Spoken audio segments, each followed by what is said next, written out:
আসসালামু আলাইকুম ওয়ারাহমাতুল্লাহ।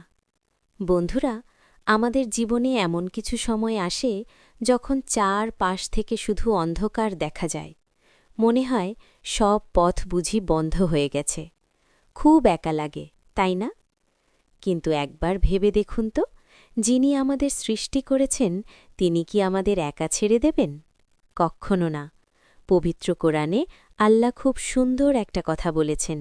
তিনি বলেছেন, নিশ্চয়ই কষ্টের সাথেই স্বস্তি আছে।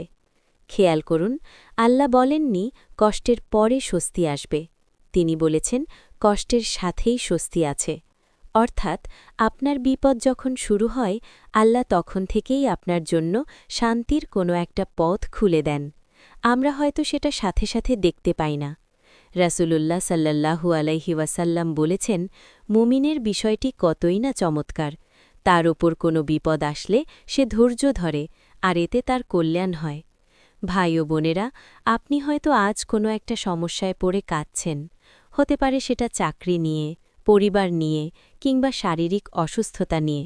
মনে রাখবেন, আপনার প্রতিটি চোখের ফোঁটা আল্লাহ দেখছেন, আপনার প্রতিটি দীর্ঘশ্বাস তিনি শুনছেন। তাই হতাশ হবেন না, একটু ধৈর্য ধরুন, সিজদায় গিয়ে সব কথা তাকে বলে দিন। দেখবেন আপনার অশান্ত মনটা অদ্ভুতভাবে শান্ত হয়ে যাবে। ইনশাআল্লাহ খুব শীঘ্রই আপনার সুদিন আসবে, কারণ আল্লাহ ধৈর্যশীলদের খুব পছন্দ করেন। আজকের এই কথাগুলো যদি আপনার মনে একটুও সাহস যোগায়, তবে ভিডিওটি শেয়ার করতে ভুলবেন না।